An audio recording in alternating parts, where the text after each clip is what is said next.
Welcome to the InnovaBuzz podcast, where our job is to help you build visibility, professional credibility, and connection with your ideal client by putting the human at the center of innovative marketing, so you can build and strengthen an engaging, enduring relationship with your ideal clients.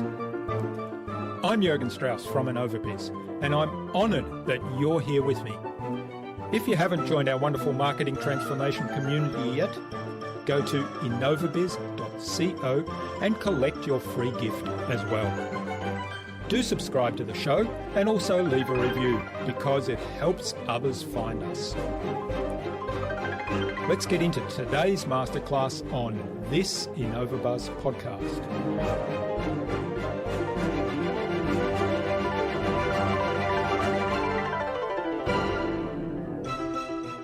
First of all, you can't allow anything to be too precious to you. You can't fall in love with your own stuff. You have to be ruthless when you edit.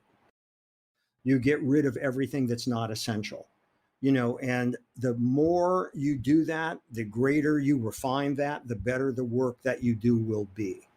And it's that kind of focus. So that's why I say that that's true, not only in art, it's also, true in business. That, you've got to focus on what it is and be ruthless about it.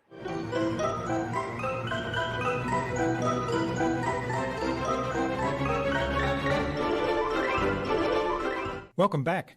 I hope you've had an awesome week so far. If you haven't yet listened to my recent conversations with Megan Lynch of 6 Point Creative and with social media marketing specialist Neil Schaefer, then check them out after you've listened to today's conversation, of course. I'm really excited to have on the InnovaBuzz podcast as my guest today B. Jeffrey Madoff, the founder of Madoff Productions. His company collaborates with ad agencies, with public relation firms, and directly with clients to produce commercials, corporate branding films, live streaming events, social media, and web content. Jeffrey's clients include Ralph Lauren, Victoria's Secret, Tiffany, Radio City, the American Academy of Dramatic Arts, Harvard University, and Weill Cornell Medical College. Very impressive list. He's also an adjunct professor at the Parsons School for Design, teaching a course called Creativity, Making a Living with Your Ideas, and is author of the book with the same name. In our discussion today, Jeffrey talked to me about why editing is the most important part of the creative process in any endeavour. It's where the magic happens, as he says. We talked about creating your own unique systems and processes that will lead to creating unique creations. And we talked about ensuring that your product or service ideas are actually providing a solution to a real problem. Without further ado then, let's fly into the hive and get the buzz from Jeffrey Madoff.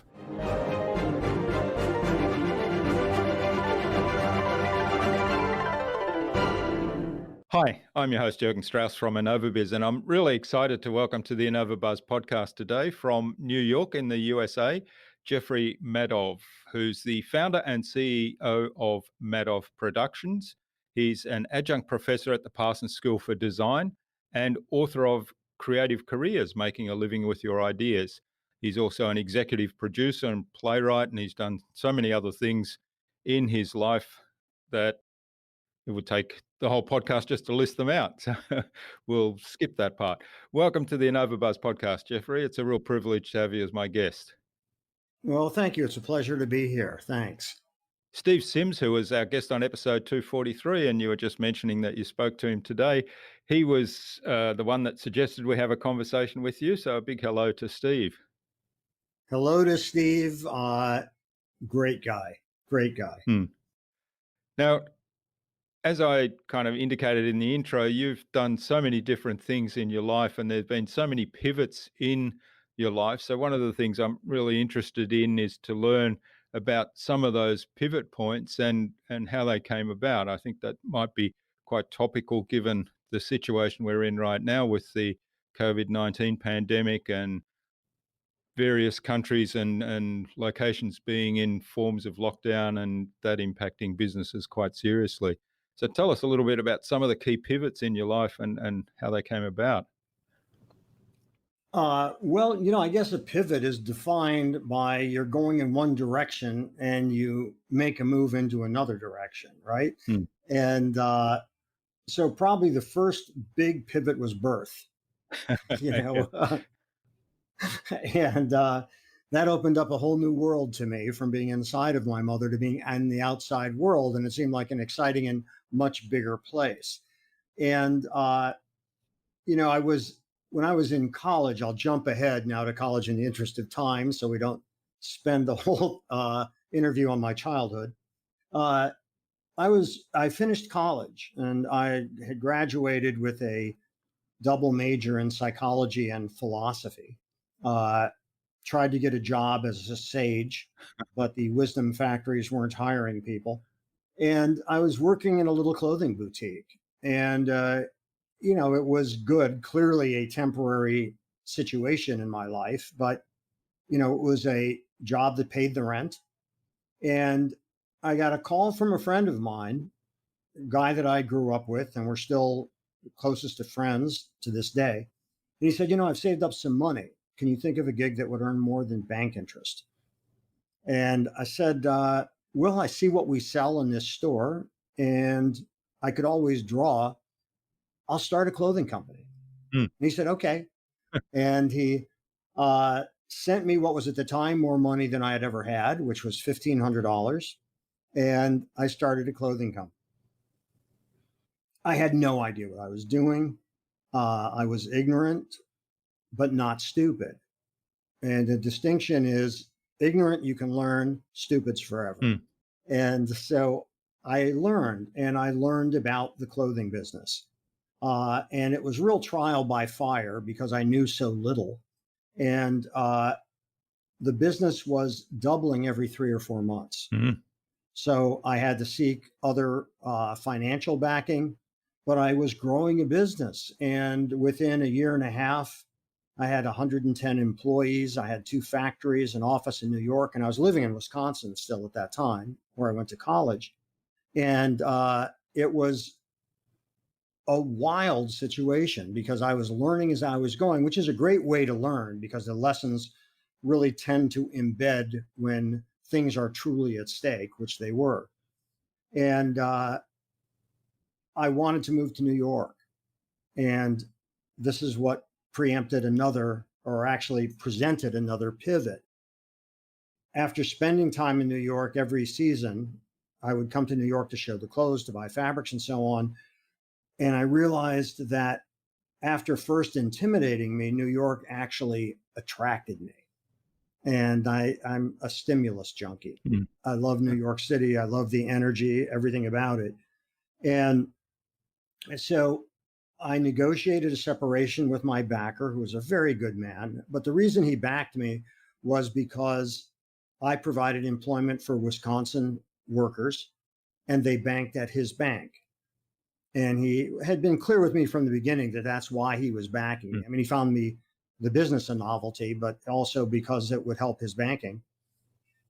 And he took a chance on me, which I'll forever be appreciative of. But it was time to pivot again and move on. So I moved to New York, and that was a big deal because people said to me, well, do you have a job lined up? No. Do you have friends there? No. Do you have a place to live? No. Well, aren't you afraid of what's going to happen when you move there? And I said, no, I'm afraid of what would happen if I stayed here. There was a whole life ahead of me. I was only like 24 years old. And so I wanted to experience and explore more. So I had saved up enough money. If I was very frugal, which I was, I could travel the world, live basically out of a suitcase for a year, live a number of different places. And then when I ran out of money, I started another clothing company because I had a good reputation in that. Built that up, sold it. And while I was selling it, I transitioned into filmmaking. Mm. And I did that by, it's funny how serendipity happens. One of the people that I bought fabrics from, he said to me one day, "Do you know anything about the movie business?" And I said, "I go to movies, Yeah. but I don't really know anything about the business." And he said, "Well, my son is your age and you've got a good head for business. He doesn't listen to me. Would you meet him?" I said, "Sure, I'd love to." I met his son, and he was involved in making a movie actually with Dennis Hopper, if you know who that was. And Easy Rider fame. that's right. That's right. And so I ended up sort of consulting on this film, also involved William Burroughs, if you know who that was. He wrote Naked Lunch, and he was one of the prime writers of the Beat generation. And so this was an interesting combination of people. And I started learning about the film business. And during that time, I made a transition into starting a production company, having nothing to do with that film. And by the way, that film never happened because that's a whole other story. But let's just say that there were excesses going along that would not net in making a movie. These guys were lucky if they could get out of bed the next day, let alone make a movie the next day. But I learned and started a production company and loved doing that. I taught myself how to shoot, how to direct, how to edit, how to sound mix, how to light, how to do all of those things. Built up that business and really enjoyed it and have been doing that for a long time. But then the opportunity also came along to teach. And that was at Parsons. And I had been a guest lecturer there. And I was able to devote a certain amount of time to the teaching, but I didn't give up the filmmaking. That was, my full-time job that provided income. And but it's now many years later, and I'm also a adjunct professor and teaching a class that's the same name as my book, Creative Careers: Making a Living with Your Ideas. And then I was presented with another opportunity that I created for myself, which was meeting rock and roll legend Lloyd Price, who broke down the wall that was called race records in music back in 1952 with his first song, Lawdy Miss Clawdy. And I was totally taken by his story and said, "I can capture your voice. I want to tell your story." And so I started writing the story of his life as a musical play. And Lloyd loved what I was doing, ended up doing a what's called a 29-hour. We did that. I raised money. We did a full-up workshop. That went really well, raised further money. And now we are due to open in a regional theater, which is the usual path, next April of 21. And then the play opens for its commercial run mid-May to mid-June. So I just hope the world is in a healthier place and theater can be happening again. And during the time I was writing the play, there also came the opportunity to write a book. And the book was about my class. And I felt like there are such great ideas because the people and guests that I have come in and have so much knowledge and experience to share. Yet nobody has a recipe for success. And by the way, I don't think there is such a thing as a recipe for success. And I thought I'd love to get these ideas out there and have a much greater reach than just the classroom, because I think there's a lot of people that could benefit from the wisdom and ideas that are presented in the book. And fortunately, found an agent and was able to sell the book. So then I had a book to write. And so what I'm doing now is out promoting the book and at the same time keeping all my fingers going in the play and in my day-to-day business, which COVID has drawn to a screeching halt because there's no production going on at this point. So that's, the like 6 different pivots that I've had in my life, all of them pretty significant for me in terms of taking me into new areas of creative expression. Yeah, it's a fascinating story and so many different things that you've done. I'm curious, when you first started that fashion business, was that a natural progression? Had you had some experience through your family in running a business, or was it just a kind of a little spur of the moment decision? Well, my parents, I grew up in Akron, Ohio. My parents had retail stores. So, I would do work for them on the holidays, when they were the busiest. So I would unpack things. I would reconcile what we received with what the orders were. And, I learned certain aspects of the business. And probably the most important thing I learned is you have to charge more than what you are charged for whatever it is you're Yeah. selling, or you won't last in Mm. business. So my parents, mom and dad, were both entrepreneurs. And so I grew up in an entrepreneurial home. My sister, to this day, has her own retail store, which has been around now for 47 years and is quite successful, although certainly hit by COVID too. And so I did learn by Mm. osmosis some of those things, but I knew nothing about manufacturing. I knew nothing about what went into making clothes. I was so naive that when I saw fabric on the bolt in a store, I thought that was wholesale because it hadn't been made into anything yet. Yeah, yeah. But I learned, and I learned a lot quickly. And so I did have some background, but not specific to what I was doing. But my background did help, and it did inform. Actually, everything I've done has informed the next thing that I Mm. do, and I think that's true with everybody. But they often don't notice that, and they're not aware of it. Mm. Yeah, that's right. We often take things for granted that, particularly thinking back to your journey, there are things that you learn that are actually really valuable for the next step, and we sometimes take those for granted.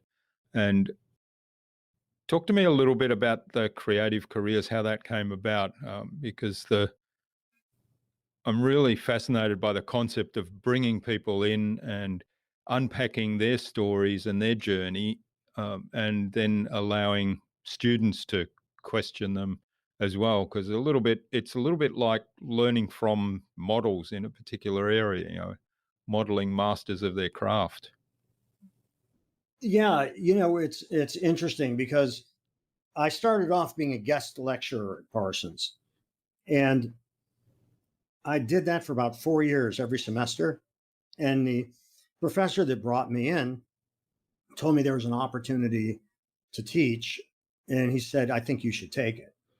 And I said, I don't know because of my work and my schedule. And he said, well, try it for a third of a semester. What I didn't realize is they were actually trying out three of us Mhm. to see who they'd offer the position to. Well, I got offered the position, and they were flexible in terms of my time. So it's now 14 years later, and I'm still teaching the class. Uh, but what I learned, and this applies to your question, is I realized, for instance, that coming up with an idea for a line of clothing to design uh, was the same thing as coming up with an idea for a commercial or a film I was going to make, Mm. which is starts with an idea. You write that idea down. You somehow illustrate it, whether it's a fashion sketch or a storyboard in the case of a film. You have to be able to communicate that idea to others so they can get on board to help you because you can't do it alone. You have to cost out what are the materials, what's the labor, how long is it going to take, is there a market for what I'm doing, how much can I sell it for, and the whole cycle of business. The idea is, can I make enough to be able to do it again and again and again and again? Mm. So I found that creating a line of fashion was the same thing as creating a film, which is the same thing as writing a book, which is the same thing as just about anything you do. There is a protocol and a thought process that you have to go through. And I think there's a lot of illusory divisions between businesses that when you think about it, there are many more similarities than there are businesses, regardless of what the pursuit is that you're doing. Yeah, yeah, that's a great way to look at it, kind of chunk it up to the higher principles that sit behind everything. And I guess that talks a little bit to creativity. How do you define creativity?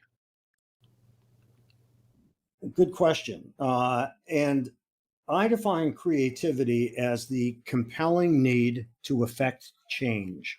Hmm. And so I think that that also makes it very wide open. Most people think of creativity, oh, is that a writer Hmm. or a painter or something like that? But, you can be a dentist. And if you came up with some new way that is cheaper, faster, and painless to do teeth whitening, that's creative. Hmm. Entrepreneurs, by their nature, are making something from nothing. They're starting a business, whatever that business is, and they're starting something and they're making something where nothing existed. And so that's creative. So I think that people tend to put themselves into two silos. Well, I'm creative. I don't care about business. I don't understand business. Or I'm a business person. I don't know about creativity, but I know business. And there are so many examples of people that are both. And I think that that's really important to understand, not to say no to yourself, but to allow yourself to pursue what it is that drives you and give it a try. And, I think the chunking it to those principles, as you said, is absolutely right. What does it really take to do X? And how different is it from what I have done before? And in most cases, almost all cases, you're going to find, well, it's actually pretty much the same. Hmm. And, maybe different vocabulary. Sometimes there's a different skill set that's involved, but the principles are always the same. Yeah. And also, I mean, as you were telling your story earlier, I thought there's crossovers as well, because I know when you first went into the filmmaking business, a large part of your business was actually doing filming commercials for the fashion industry. So there was kind of That's a right. natural crossover there, wasn't there, from what you'd already learnt and where you'd already been successful into the new area that you were passionate about. Oh, you're absolutely right. And what I realized, there were a couple of things that I knew because I had been in the business. Hmm. Number one is there were fashion shows, and the designer always was backstage during the fashion shows. So they never saw their own shows. And then they would rely on their employees, they're usually head of sales, to say, well, how did the crowd receive it? How did that look on the runway and all that? And because they were backstage. And I thought, why are people recording these shows? Video existed at Hmm. that point already. So, but nobody was videoing fashion shows. I was one of the first people doing that. And I thought, so here's an opportunity that solves a problem. The problem is the designer doesn't get to see how their clothes are received in the moment. They have to rely on secondhand interpretation, mostly from people who would be afraid to lose their Yeah. job if they told the Yeah. truth. So, but then I thought, and there's a value beyond that. When people are waiting to go in and see the newest line, why not be playing that video on a screen in their lobby area? And why not be playing that video at point of purchase in stores? So when you went to the designer boutique, you saw their fashion show, which at that time, the public had no access to see fashion shows. Hmm. So that allowed me to also do a sales pitch on how this could amortize costs. You can use it for buyers early in the season.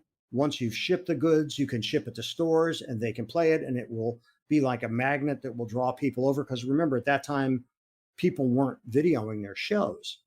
So you had a novel display, which was the video, which is now, of course, ubiquitous. So I looked at the business applications, what practically this offered, what problems it solved, how to amortize the costs. And I could talk to designers because I know the business. And, so they were comfortable with me. And so when I would interview them, I knew the language because I had been through it. So you're absolutely right. That was a crossover that I could immediately implement to start building a client base. Hmm.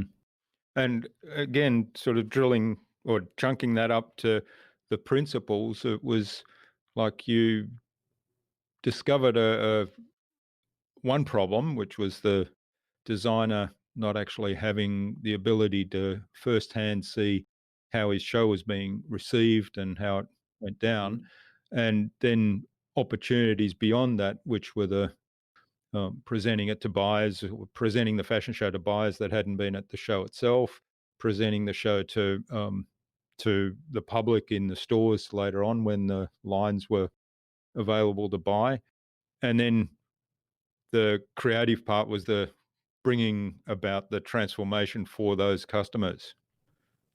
Right. Mm. That's right.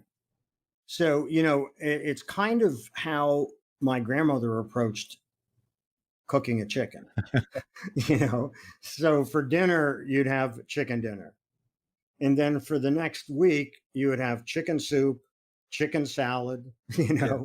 and she would, before the term became popular, repurpose the chicken, into a multitude of nutritious ways. So what I wanted to do is have this video banquet, if you will, that you could feast on in different ways and amortize the costs so that, because it was a new investment, nobody was doing it. Mm. So I had to convince them it was worth their money, because it's not just this use, it's that use and that use and that use. And that became a very compelling sell. And, so I think that, that's part of what you have to do, especially if you're innovating, is you have to give people a reason to buy what you're selling. And you also have to be clear that what you are selling, there's a market for. Mm.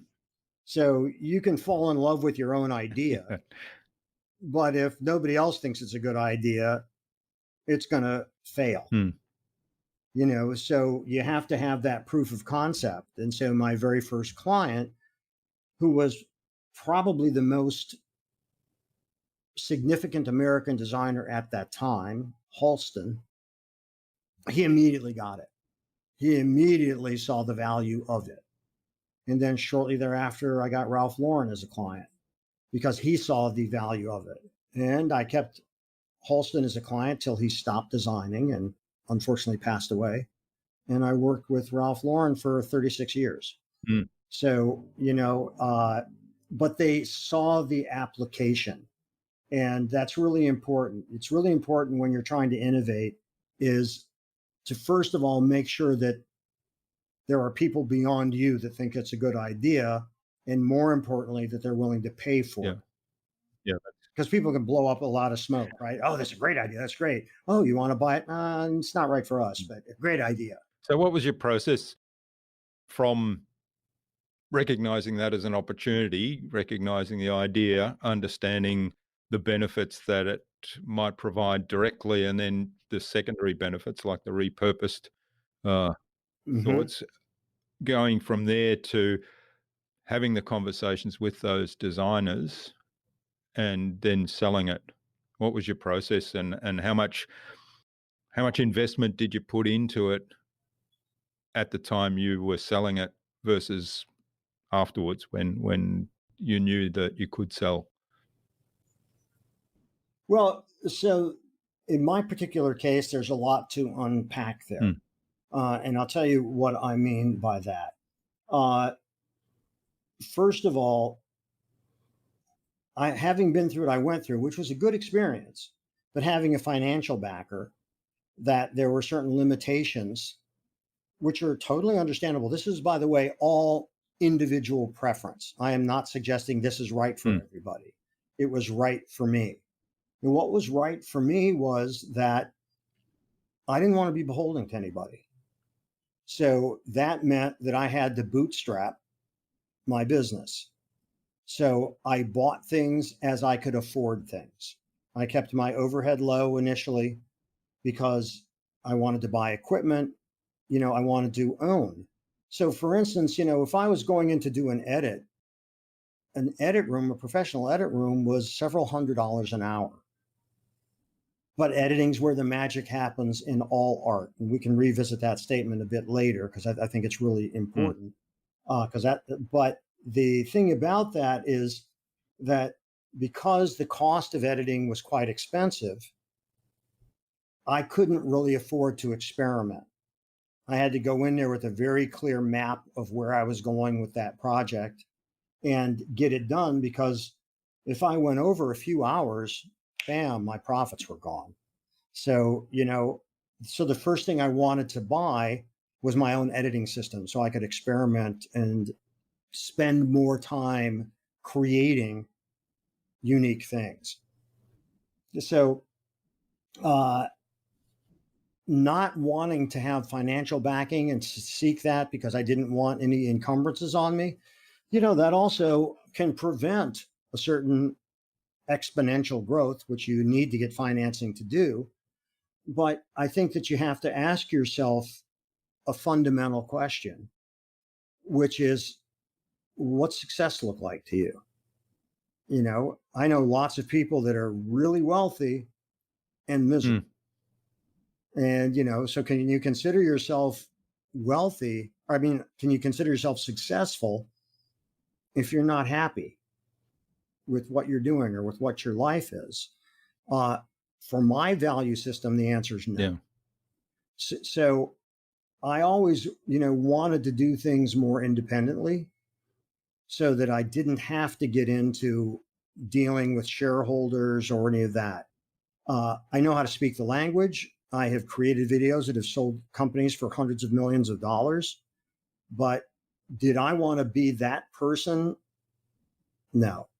And I think I learned for myself some very valuable lessons very young. And, what was most important to me is enjoying the process of what I do. And that engagement in the process was more important to me than making a lot of money. I've done okay. I live in New York City. I have 2 kids I put through school. I have a wife. But, I know that I've made decisions that would hamstring a certain degree of that, but I didn't care. I mean, like teaching, it's not like that pays a lot, but it's a very fulfilling thing to do. And I love doing it. And it opened up the door to do a book. And if I hadn't done the book, I wouldn't have met you. And look how things happen. Yeah. I think that's a really important point, and it's probably one that can't be emphasized enough. You mean meeting you? Yeah, that one too. Yeah, I think defining what success means for you and the importance of happiness in that. And I have spoken to a number of guests that have had, I guess, measured by the amount of money they've made and the kind of awards that they've gotten in their particular field, in their business, and the size of the business and the growth of the business, measured by those things, have been hugely successful, and yet and have set themselves goals based on all that. And when they've achieved those goals, they feel very empty. And fortunately, most of the ones I've spoken to have kind of realized that and learnt from that, and have made a big pivot at that point that says, focus on being happy, and then did a check on their values. So sometimes it's been, well, maybe I need to contribute more, or sometimes it's been maybe I need to give back, or usually it's along those themes. And so, the teaching I see is probably fitting in a lot more into that category. Yeah, and it does, but it's also I have fun with it. I'm not so altruistic that I would be doing it if I didn't get enjoyment from it. Yes, I love bringing the students. My hope is to inspire and entertain and educate and inform. And I love doing that. And so I think that you have to find what moves you. Because if you're doing things that you really love, as the old saying goes, then it's not work anymore. That's right. Yeah. Having said that, however, it's also there's the realities of life. You got to pay for home and food and other things. And so, you got to do that stuff too. And it's easier to make these grand statements when you're in a position to do that, as opposed to those who may not be, for economic reasons and so forth, and through no fault of their own. Yeah. So I'm acutely aware of that too. That's right. Yeah. And particularly in our current situation where lots of people have been denied the opportunity of continuing the work that they had because of That's right. lockdowns and the impact of the COVID virus. So, yeah. But, I'll say one thing about that, which I think it's interesting. As part of, seeding the ground for my book, I was asked by the marketing department of my publisher, said, do you think you could write something that would speak to the idea of creativity in our current environment with COVID? And I said, yeah, I could. So that was a quick answer. I said, well, when you think about it, great works of art, be it film or a book or a painting or a poem or whatever it is, those things are usually the result of trauma, being it societal, like what we're going through now, where people are just frightened and don't know what's going to be happening, or personal trauma, whether it's a relationship that breaks up, a death, it can be anything that shakes the foundations of your being. If you can channel that energy and realize that you shouldn't fear that energy, that fear can fuel your creativity, because that's where the great stuff comes from. And to use a hackneyed term, authenticity, when you can authentically allow your emotions to take over and propel your creative impulses in whatever direction that is. It could be a career pivot. It doesn't have to be a painting. But the point is, how do you use something like this to eventually make your life better? And so I think that it's important to realize it's terrible times that oftentimes bring about the greatest and most innovative work. Yeah, and the other side of that coin also is that where people have those fears and have experienced that trauma or are experienced that trauma, to have some outlet where they can be in some ways distracted, but at the same time channel those feelings into some creative pursuit. That's a very healing thing as well, isn't it? Yes, absolutely. Okay, now you mentioned editing is where the magic happens in all art, and I remember you Yes. said in the book, was it Rodin, the sculptor, who you attributed Rodin, attributed something similar to that. So explain that to us a little bit more, because I think that was fascinating how you kind of explained that in the book. So I always loved this statement by the sculptor Auguste Rodin. And someone said to him, and I'm paraphrasing here, how do you take a 2-ton block of marble and make it into a woman? And he says, I chip away everything that doesn't look like a woman. And I love that idea, because that's what great art is. And that is the economy, efficiency, and velocity of editing. So if you're taking a picture, it's not only what's in the frame, it's also what you left out of the frame to focus the viewer's attention on. If you're doing a painting, it's the same thing. If you're writing a book or a play, it happens in the editing, so you get the story out, and that's kind of the beginning. And then you come back to it and refine it and refine it and refine it. So, for instance, in my play, when we did the first what's called table read, I'm working with my director, who's a tremendously talented person. And there's this scene that happens in Australia, where Lloyd Price, the main character, gets high for the first time in his life. So I wrote this scene, and the table read is literally you have all 19 actors around a table. So we're hearing the actors' voices for the first time, and it's just a cold read. They're reading right out of the script. And so as they're reading this scene, they're cracking up. They're laughing. And, I wrote it. That's what I was hoping would happen, right?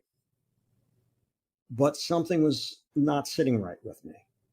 So when we finished and we took a break, I said to Sheldon Epps, the director, wow, what do you think of that Australia scene? And he said, well, we know it's funny. People laughed. It's entertaining. But is it essential? And I said, what do you mean? He said, well, does it either reveal more about the character or move the plot forward? And I said, no. He said, then it's not essential. We don't need it. And bam, there went 6.5 pages of script. And so, which made it better. It made the script better. So first of all, you can't allow anything to be too precious to you. You can't fall in love with your own stuff. You have to be ruthless when you edit and only put in there, you chip away everything that doesn't look like a woman. You get rid of everything that's not essential, and the more you do that, the greater you refine that, the better the work that you do will be. And it's that kind of focus. So that's why I say that that's true, not only in art, it's also, true in business. That, you've got to focus on what it is and be ruthless about it in that sense. So it's, a great, that I tell that story because to me, that really sums it up. And, here I am as the writer, hearing all the actors cracking up. And as that's happening at first, I think, I'm funny, but realizing, in fact, that I didn't need it. And you cut it out. And, and then you move on, by the way. You have to know also when to let go. Because, again, that's what makes the work better. Yeah, and an important part of that is keeping the bigger picture in mind, right? So you want to produce a fabulous play, not a funny scene. And so... Exactly right. Exactly right. Yeah. I mean, that you just said it. That's it. It's create a wonderful play, not a wonderful scene. No, you're exactly right. And so even though there's a wonderful scene there, if it's not contributing to that wonderful play or fabulous play, then leave it out. You can always use it for something else. Repurpose, right? That's right. Right. Go back to the chicken metaphor. That's exactly right. Yeah. Bloopers reel or whatever else. All right. I wanted to come back to your creative careers book and how that came about, and also the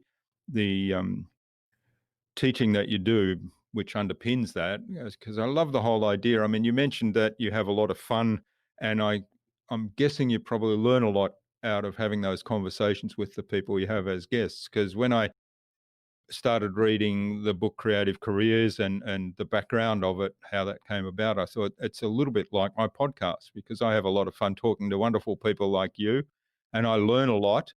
Then I get to share it with my audience. Now you're doing something like that in real time with a real audience.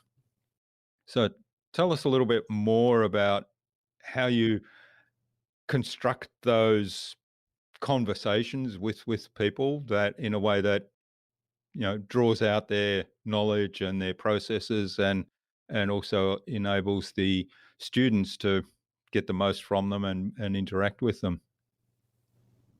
Well, like you, who has read my book, so you can comment on it and reference it, my guess, I familiarize myself with their work. So it might be a cognitive neuroscientist. It might be the architect who designed the 9/11 memorial or a Pulitzer Prize winning journalist or a painter, whatever, I familiarize myself with their work and educate myself about them so that I am honoring them by doing a good interview with them because they're giving me their time. So I want to make sure that they consider that time well spent, and so I do that. And so I do a lot of research. I think that the best interview, I don't even like the term interview. To me, it's a conversation, and I'm the proxy for the audience. If I'm engaged and interested, my audience is going to be engaged and interested. And if I'm not and somehow just checking off a bunch of questions, that's not going to be interesting to my guest. It's not going to be interesting to the students. And I'm always prepared. I look at it as kind of like a jazz improv. We've always got the medley that we can go into, but if my guest starts going off on a riff and it's really interesting and fascinating, and had nothing to do with what we were talking about, but it's so interesting and fascinating, then we'll go off on the riff, and then I can always reel it back into our melody, if you will, after they've done their solo, So, and I fortunately, because I'm in the production business, I fortunately had the foresight to video all my classes. I had been told for a long time, had been suggested, wow, you ought to do a book about your class. And I said, okay, good idea. But I never really knew how to go about doing that. And then I happened to be at a dinner party, seated next to this woman who was very nice. And we were talking, oh, what's a class? And I told her, and she said, that would be great.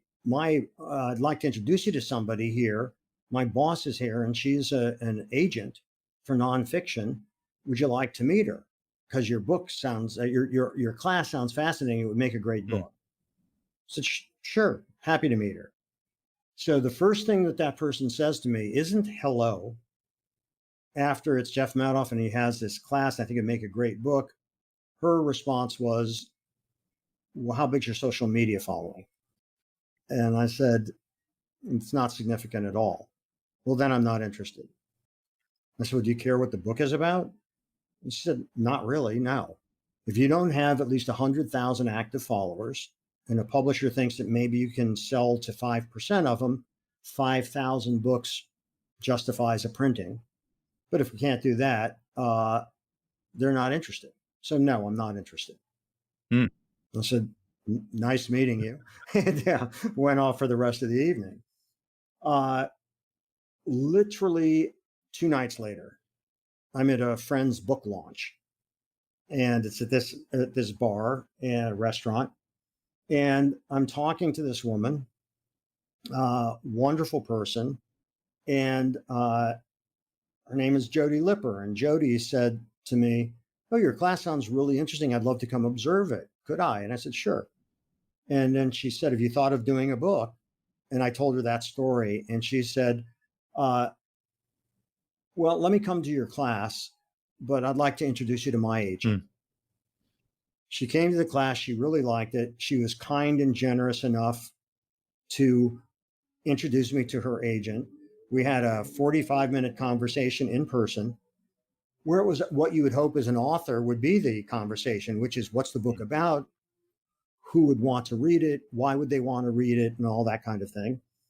And so 45 minutes into it, I said to her, Brandy, who was the agent, you haven't asked me once about my social media following.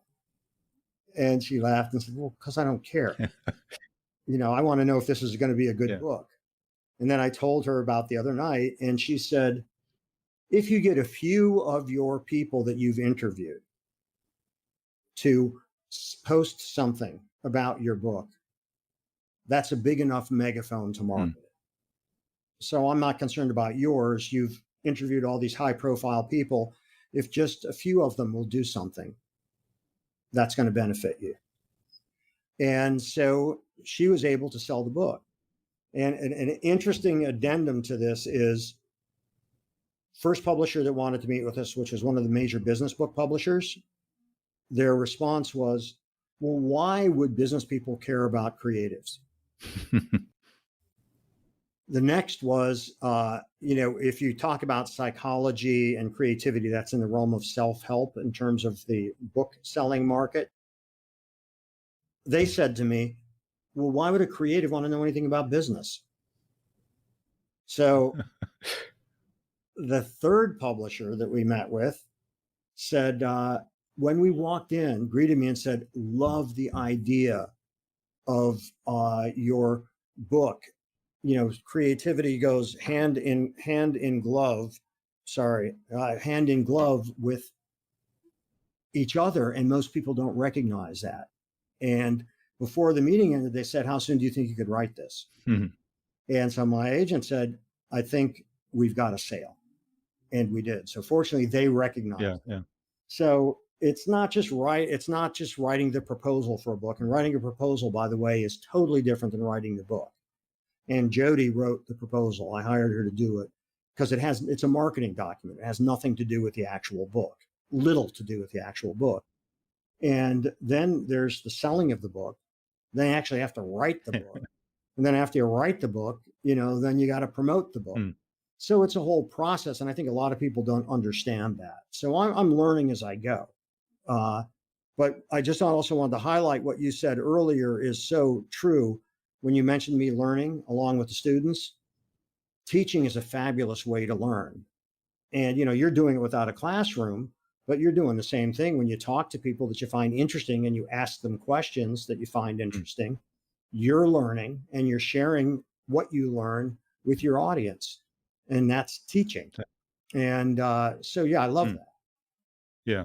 What I love about the book story too is, you, in the process you outline, leaving aside the publisher that was more interested in the vanity metrics, as I like to call them, the idea of you basically sold it first before you produced the book itself.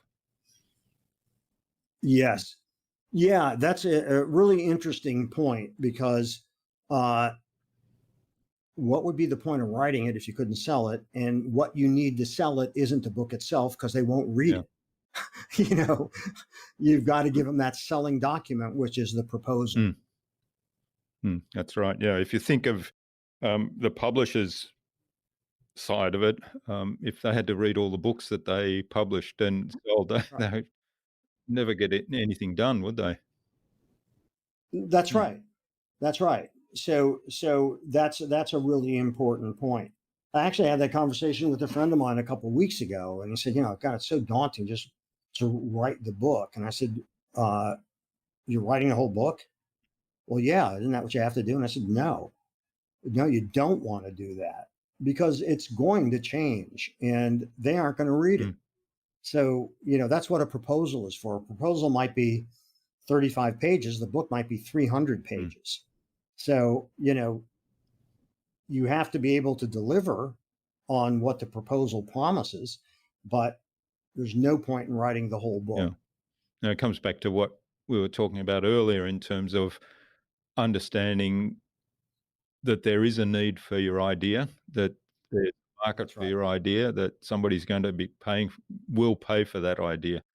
So, that's what they call in business proof of concept, right?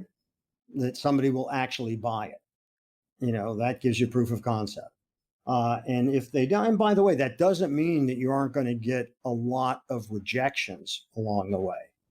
I was fortunate that I didn't, that it was, I don't know what number it was, but didn't go through a whole lot of rejections. I think they also felt there was a limited, lighting is doing weird stuff. They didn't know whether there would be a market or not. And so the publisher really targeted who they went to because that was going to give them the true indication of whether or not there was a market for this book. Fortunately, there was. Yeah. So it's to me that says understand who the ideal reader in this case might be, and approach the publishers that actually publish for that reader. That's right. Yeah, and this book has a pretty wide berth because if you're graduating from college and you're embarking on a career, this book is great for you. If you are thinking of starting your own business, this book is great for you. If you're looking to do a career pivot, this book can be inspiring for you.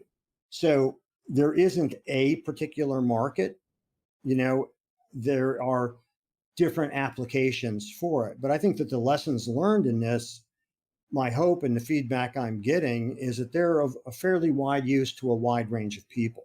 Hmm. So, hopefully that's the case. Yeah. And seems to be. And also what strikes me about the book is there's, as you said, there's a lot of high profile people, very successful people that you've had in your classroom that you highlight in the book. And to me, it's just one way to, I mean, you think of some of those people and you think, oh, it's fascinating. I wonder how they got to where they were and what were some of the drivers and what were some of the things that, they faced, the hurdles that they faced and how did they overcome those. And there's a lot in the book that addresses those kind of questions and what you can learn from them, what you can take out of those stories and apply perhaps in your own life. Well, that's right. And I think that one of the things that's really important is oftentimes people just want to project this highly glossy, positive image of what they're doing. And, if they're an entrepreneur, it's like they've got this hockey stick graph of their business that has just taken off and, I'm bringing value and it's, all of that. There is no entrepreneur that I have ever met, ever, who hasn't taken some real gut punches along the way. That's just the nature of the business, the nature of owning your own business. And so things may start off faster than you thought, like my clothing company, but along the way, you get some real gut punches, and most people don't want to talk about that. And I think it would be helpful. And in fact, I think it's misleading when people don't talk about some of the struggle, because then those people who are trying to learn from you are thinking, is there something the matter with me? This isn't easy. This is really hard. And I believe that you give people real information. That's wonderful. All right, Jeffrey, this is fabulous. I think we might pivot back to the melody, to use your analogy. And I think it's a good time to go to the buzz, which is our innovation round. And it's a series of 5 questions that I have that I ask every guest. And it's designed to help our audience who are primarily leaders, innovators, creators in their field with some tips from your experience. So I've got those 5 questions. Hopefully you'll inspire the audience to do something awesome today as a result. Well, at least it's coming at the end, so I won't inspire them to turn this off. Hopefully they've listened to it. I doubt it. What's the number one thing you think anyone needs to do to be more innovative? To constantly be curious and to constantly expose themselves to new ideas, new people, read books, go to theater, take walks, talk to somebody you never talked to before, and just constantly be curious, keep learning. And one of the things, by the way, that I do in my class the first day is I write on the blackboard the word wonder and ask the students to define that. And then I change the O to an A and it's wander. Yep. And I think you have to wander to wonder. And so I think that's the most important thing, is always be curious, always be learning. Yeah, I love it. Yeah, and I like the idea, the wander to wander analogy. I had quite a few episodes ago now, I had a neuroscientist, Fiona Kerr, on the episode, and she talked about the importance of allowing your brain to wander, in a sense, in terms of daydreaming, and important that was to bring in new ideas. So very similar line. Okay, now what's the best thing you've done to develop new ideas? Take that advice.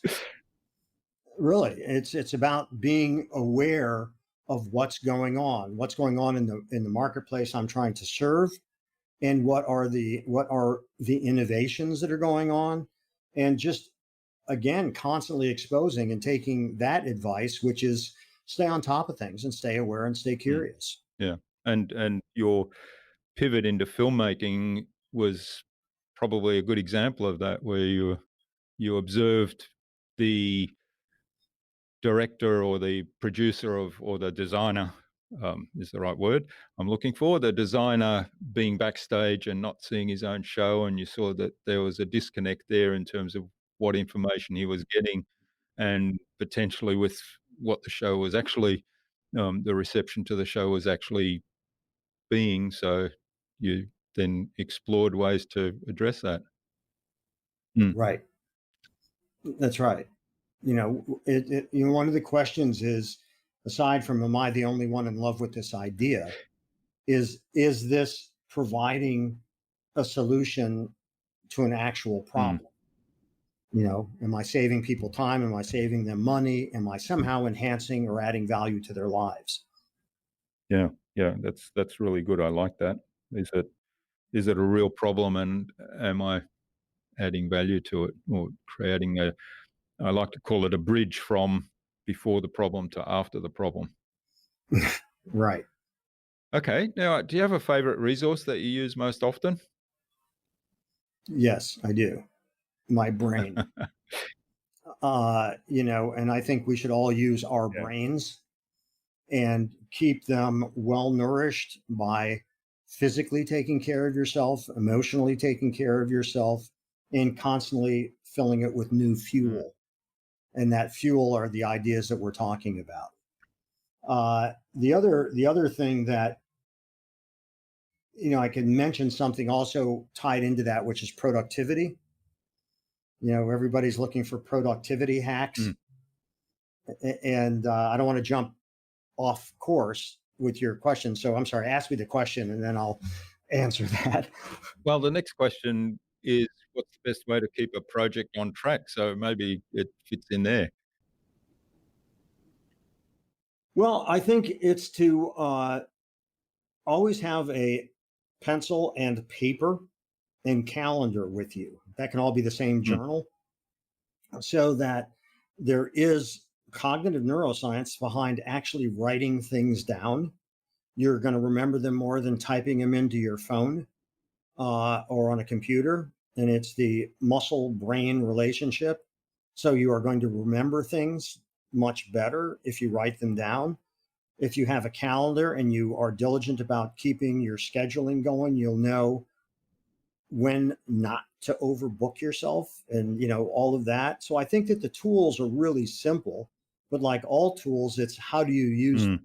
So for me, having a notebook, a calendar, and a pen is a great way to stay focused, stay on track, and to be productive. Yeah, it's wonderful. And I love the idea. I'm playing a lot with sketchnoting at the moment. I'm probably the world's worst drawer, but I'm trying to learn how to sketchnote things out, because I admire people that go into these TED Talks, for example, and they get up and they do a one-page sketch that represents the whole talk.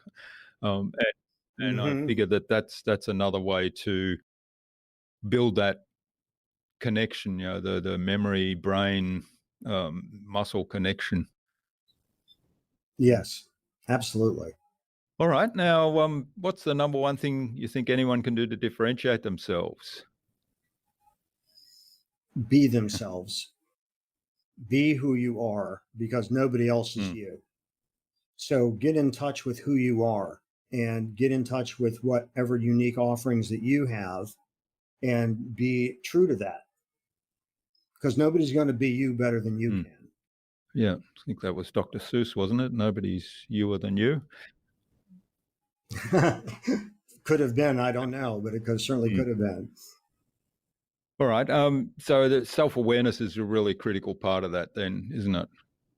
Understanding Yes, absolutely. drives you, and then leaning into that. Absolutely. Yes. And only you can answer that. So I think it's always that self-awareness, I think, is directly coupled to always asking yourself questions, always questioning. Being curious. And it's interesting Yes. in your book, you've got kind of you wrap up each chapter with a series of questions. Mm-hmm. Yeah, and that's what it is, because I'm wanting, while hopefully they've gotten something out of that particular chapter and what examples were given and stories that were told. And I think the stories is how we learn. I think that it's really important to then not let go of those thoughts, reinforce those thoughts by asking those questions at the end of each chapter. So at the end, you could have a rather full journal of things that struck you, that resonated with you, and all of that by the time you finish reading the book.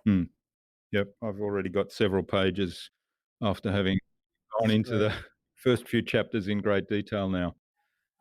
Okay, well, thanks, Jeffrey. This has been absolutely fabulous. Now, where can people find out more about you and get a copy of the book, Creative Careers, and maybe even get in touch? So thanks for what you've shared with us today. So in terms of getting the book, you can buy it at all fine booksellers. It's available. It's Creative Careers: Making a Living with Your Ideas by B. Jeffrey Madoff. And the B stands for book. Not really. But it is B. Jeffrey Madoff. And it's available at all fine booksellers. And even some not so fine booksellers, probably, but it's available everywhere. I would also ask the additional favor is that if you like the book, if it resonates with you, please post a review, because that helps. That truly helps. On Instagram, you can go to @creativecareer, and you can see short quotes from my guests in class that are pretty cool, because I have good guests and they say really good things. And you can go to the website, which is www.acreativecareer.com, which has longer form interviews. And I started a group, a Creative Careers group on LinkedIn, where there's not only longer quotes, but also my hope is to create a real idea exchange hub where people can pose questions, be involved in discussion, and really have a robust exchange of ideas, which I'd really love to do that. And then finally, there is Madoff Productions, www.madoff, M-A-D-O-F-F, productions with an S.com. And you can see the kind of film work and video work that I do. All right. Well, thanks for all of that. We'll post links in the show notes so people can click straight through.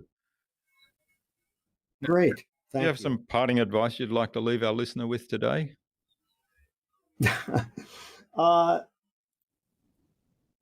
think that the main advice that I can give is always be curious, always be questioning, always be searching.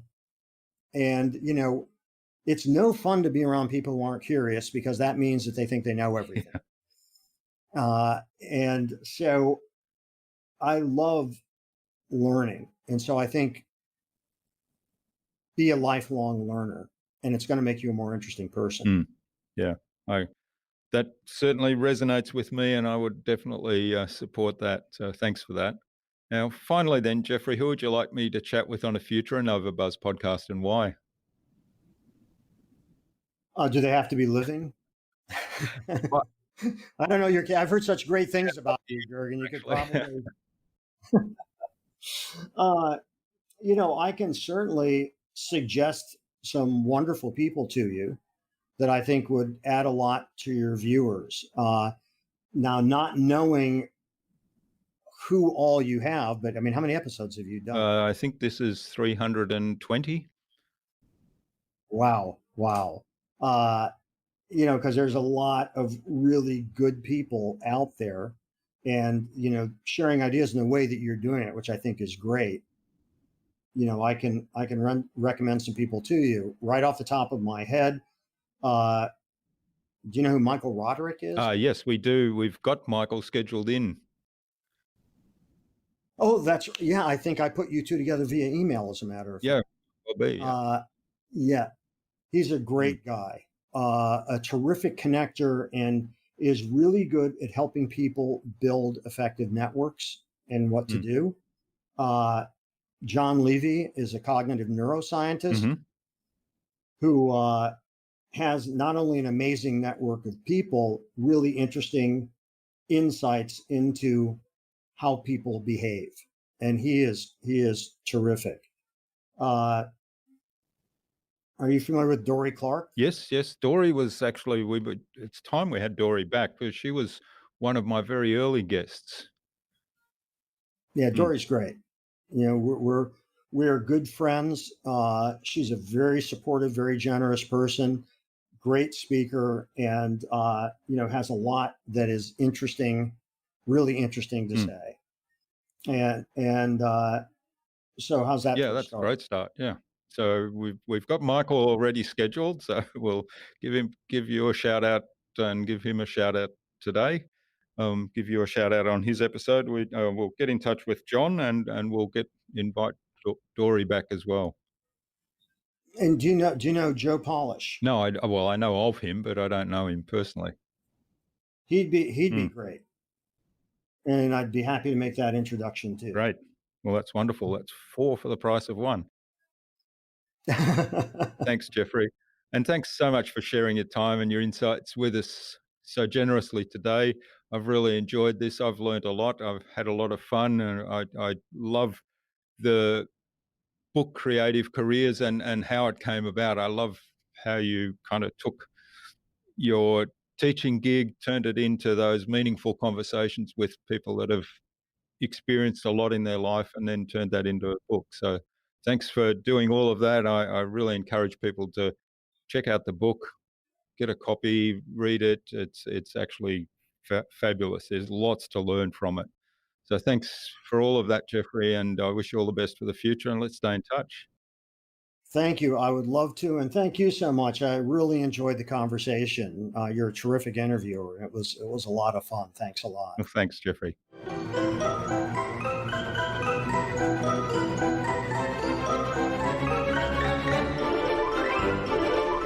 Well, I hope you enjoyed that engaging, insightful and informative conversation with Jeffrey and took something away from his episode.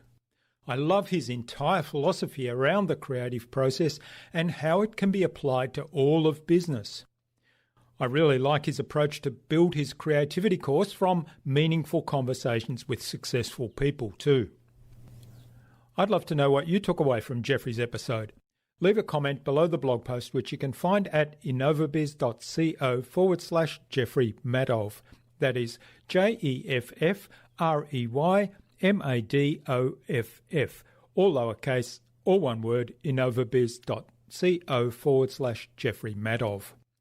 You'll also find contact information for getting in touch with Jeffrey there, as well as links to the Madoff Productions and the Creative Careers websites, his social media pages, the Creative Careers group on LinkedIn, and the other resources we spoke about in today's conversation.